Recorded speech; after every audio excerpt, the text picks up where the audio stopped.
আমরা চাই একটা সুন্দর ঢাকা উত্তর সিটি কর্পোরেশন হোক। হয়তো বা মনে করতে পারে যে উনি এখন দায়িত্বে আছে, মিষ্টি মিষ্টি কথা বলতেছে, আগামীতে ওনার মতলব মনে হয় অন্য জায়গায়, হ্যাঁ, এই কারণে হয়তো বা বলছে। আমি আপনাদের কাছে প্রতিশ্রুতি দেই, আমি যতদিন আছি ততদিন তো আমাকে করতে হবে। এই প্রতিজ্ঞা নিয়ে আপনাদের সাথে আসার জায়গায় থেকে আমি কথা বলছি। মাননীয় প্রধানমন্ত্রী আমাকে নিয়োগ দিয়েছে এখানে।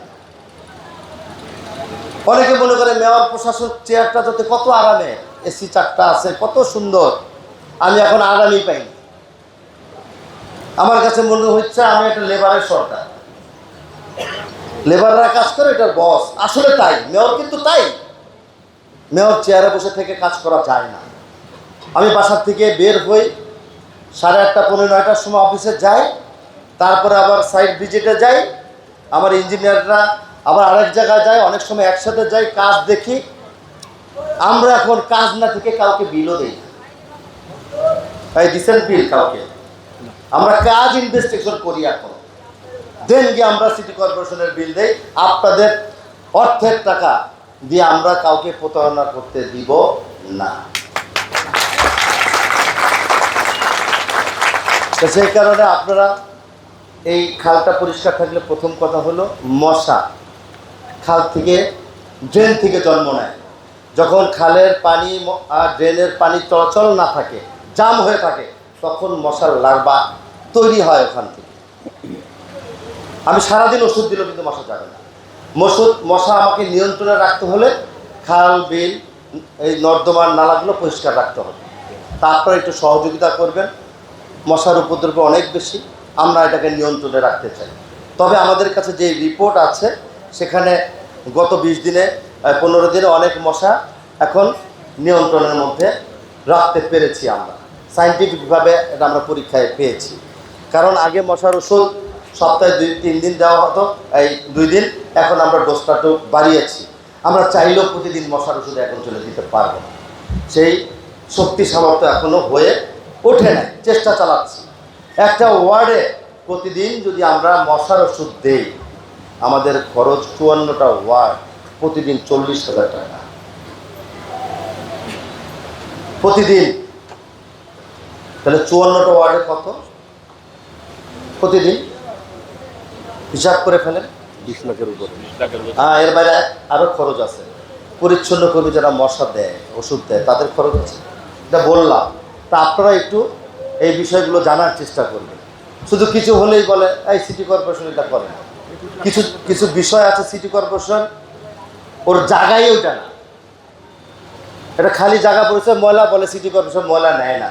আসলে ওই জায়গাটা সিটি কর্পোরেশনের না। দেখা যায় ওই জায়গাটা রাজুকের হতে পারে, গৃহায়নের হতে পারে, পিডব্লিউডির হতে পারে। এই ধারণাগুলো আপনাদের থাকতে হবে। হ্যাঁ, তারপরে চোখে দেখছি দৃশ্যমান আমার সামনে ময়লা পড়ে আছে, কেউ নেয় না, আপনারা জানাবেন। এটা দায়িত্ব আমাদের দায়িত্ব। এত বড় জায়গা সব সময় আমার ইঞ্জিনিয়ার ডিপার্টমেন্টে বা যারা বর্জ্য ব্যবস্থার দায়িত্বে আছে, আমাদের কর্মী সংখ্যা অনেক কম। আমি আগেও বলেছি, তাদের পক্ষে হয়তো বা সব কিছুই সম্ভব নয়। তারপর আমরা জানার সাথে সাথে আমাদের কিউআরটি টিম আছে, আমরা সেটা দিয়ে ব্যবস্থা করব। কুইক রেসপন্স টিম, আমরা সেটাকে দিয়ে ব্যবস্থা করব। আর কোরবানির আগে আপনাদের সাথে আবার দেখা হবে কিনা জানি না। কোরবানি একটা বিরাট চ্যালেঞ্জ আমাদের জন্য। ইনশাআল্লাহ আমাদের পরিকল্পনা, আগাম পরিকল্পনা আছে, প্রস্তুতি আছে। যার যার এলাকায় যারা আছেন তারা একটু সহযোগিতা করবেন। যারা যারা কোরবানি গরু জবাই করবেন, কোরবানি দিবেন, আপনারা আপনাদের বর্জ্যগুলো 1-1.5টার মধ্যে প্যাকেট করে রেখে দিবেন। আমরা সিদ্ধান্ত নিয়েছি 6 ঘন্টায় ঢাকা উত্তর সিটি কর্পোরেশনের বর্জ্য ব্যবস্থাটাকে আমরা পরিষ্কার করে দেব।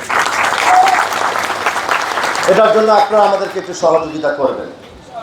যার যার বাসার সামনে যারা কোরবানি দিবেন, প্লিজ আপনাদের মাধ্যমে যারা আসতে পারেন তাদেরকেও বলবেন আপনার বাসাটা অন্তত পক্ষে আপনি পরিষ্কার রাখেন। বর্জ্যটাকে এখানে সেখানে রেখে দিবেন না, আপনারা রেখে দিবেন। সিটি কর্পোরেশনের দায়িত্বটা নিয়ে যাওয়া। কোনো জায়গায় মিস হলে সেটা আমরা রিভিউ করব, কোনো সমস্যা নেই। 3 দিন থাকে, ফার্স্ট দিন একটু বেশি হবে, সেকেন্ড দিন কম, থার্ড দিনের মধ্যে 72 ঘন্টার আমাদের কর্মসূচি আছে।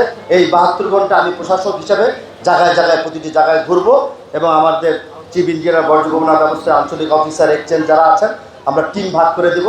আমরা যেমন আগে বিএনপির কমিটি করতাম ওইভাবে আমরা, কারণ আমি একজন মানুষ 10টা জনের প্রতিটা জায়গায় আমি যেতে পারবো না, সেই কারণে আমাদের প্রতিনিধিরা মনিটরিং করবে, সেই জায়গায় আপনার থেকেও তাদেরকে একটু সহযোগিতা করবেন, এটুকু করবেন আপনারা, বাদ বাকি দায়িত্ব আমাদের।